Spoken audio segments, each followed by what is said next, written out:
Jumpa lagi Sobat Olahraga, semoga kalian selalu dalam keadaan sehat dan penuh semangat. Hari ini kita punya kabar terbaru seputar Timnas Indonesia yang sayang banget kalau dilewatkan. Berikut berita lengkapnya. Vietnam kembali pecundangi Garuda Muda di GBK. Van den Burg hanya bisa minta maaf ke rakyat Indonesia.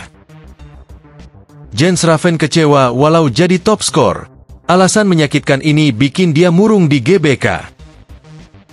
Tapi sebelum kita masuk ke inti pembahasan, dukung dulu channel ini dengan menekan tombol subscribe. Dengan begitu, saya makin semangat menghadirkan berita-berita menarik untuk kalian. Kekalahan ini sungguh menyakitkan. Stadion utama Gelora Bung Karno yang semula dipenuhi harapan dan gegap gempita lebih dari 39.000 pendukung, mendadak hening, seolah kehilangan jiwa. Semua itu karena satu momen, tendangan first time win Chong Phuong di babak pertama yang memaksa Timnas Indonesia U23 tunduk 0-1 dari Vietnam.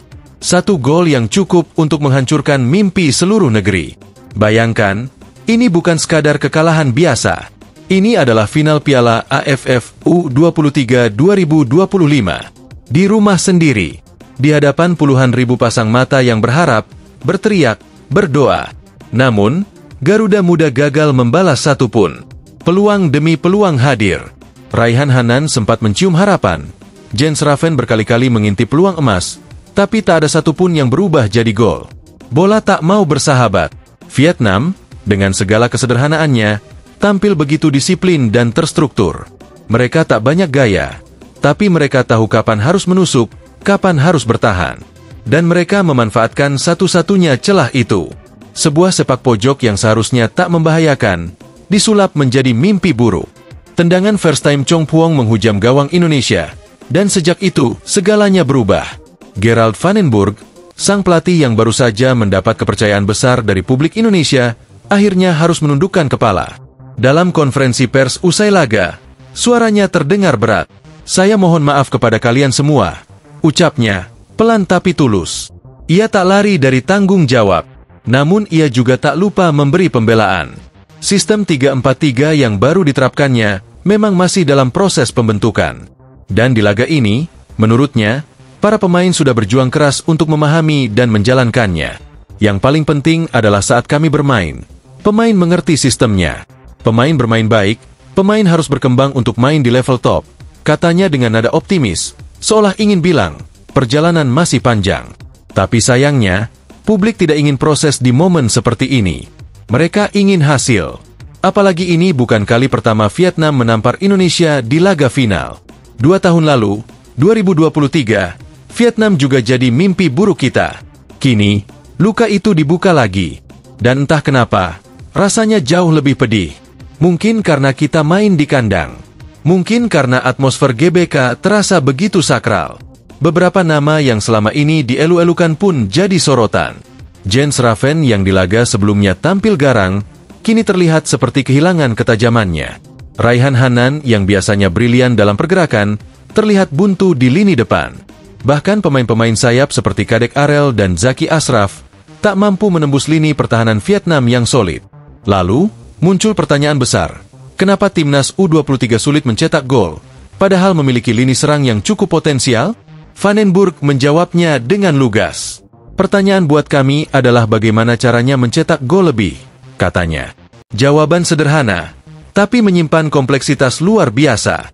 Karena untuk mencetak gol, bukan hanya soal kemampuan individu, tapi juga soal sistem, visi bermain, chemistry antar pemain, dan keberanian dalam mengeksekusi peluang. Dan itulah yang masih jadi PR besar bagi Timnas U23 Indonesia. Kekalahan ini seharusnya bukan akhir, tapi awal dari perenungan. Evaluasi menyeluruh perlu dilakukan, bukan cuma di lapangan, tapi juga dari level federasi. Karena kalau setiap turnamen kita hanya bersembunyi di balik kata proses, kapan kita benar-benar mencapai hasil? Vietnam sudah membuktikan bahwa mereka lebih siap, lebih rapi, lebih matang secara permainan. Dan yang paling menyakitkan, mereka lebih efektif. Kita harus belajar dari itu.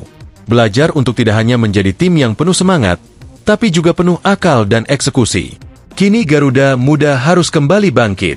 Bukan hanya untuk turnamen berikutnya, tapi untuk membalas luka yang terus dibuka oleh Vietnam. Final ini mungkin milik mereka, tapi masa depan, jika kita mau benar-benar berubah, masih bisa kita rebut. Satu hal yang pasti, publik Indonesia sudah lelah berharap lalu dikecewakan. Mereka ingin bukti, bukan hanya janji manis atau penampilan setengah matang. Garuda seharusnya bukan hanya berani terbang tinggi, tapi juga tahu cara menggigit lawan. Dan momen ini, seburuk apapun, harus jadi titik baliknya. Jens Raffen kecewa walau jadi top skor. Alasan menyakitkan ini bikin dia murung di GBK. Meski namanya kini bertengger di daftar paling atas sebagai pencetak gol terbanyak kejuaraan ASEAN U23 2025, Jens Raffen justru tak bisa menyembunyikan kekecewaannya. Bagi striker muda Indonesia itu, gelar top skor bukanlah trofi yang ia impikan. Justru trofi juaralah yang ia incar. Dan sayangnya, trofi itu harus melayang ke tangan Vietnam. Jens Raffen tampil garang sepanjang turnamen. Ia mencetak 7 gol dalam 5 pertandingan. Performa luar biasa yang seharusnya bisa mengantarkan timnas U23 Indonesia ke tangga juara. Tapi semua itu runtuh dalam satu malam. Di hadapan puluhan ribu supporter di Stadion Utama Gelora Bung Karno, Garuda Muda harus tunduk dari Vietnam dengan skor tipis 0-1 di partai final. Dan bagi Raffen, kegagalan ini sangat menyakitkan. Dalam pernyataannya kepada media, Raffen blak-blakan mengaku kecewa. Tentu saja saya senang menjadi top skor, ucap pemain berusia 19 tahun itu. Tapi sejujurnya, saya di sini ingin trofi juara, bukan trofi top skor. Jadi saya kecewa. Saya hanya ingin menang hari ini, dan sayangnya kami tidak bisa mewujudkannya. Ucapan itu keluar dengan wajah lesu dan tatapan kosong. Padahal, sepanjang turnamen, Raffen telah menjadi simbol harapan. Gol demi gol yang ia cetak, termasuk hat-trick dramatis di laga penyisihan, menjadikan dirinya sebagai andalan di lini depan. Namun, di laga final, ia seperti terkurung. Vietnam benar-benar menutup ruang geraknya.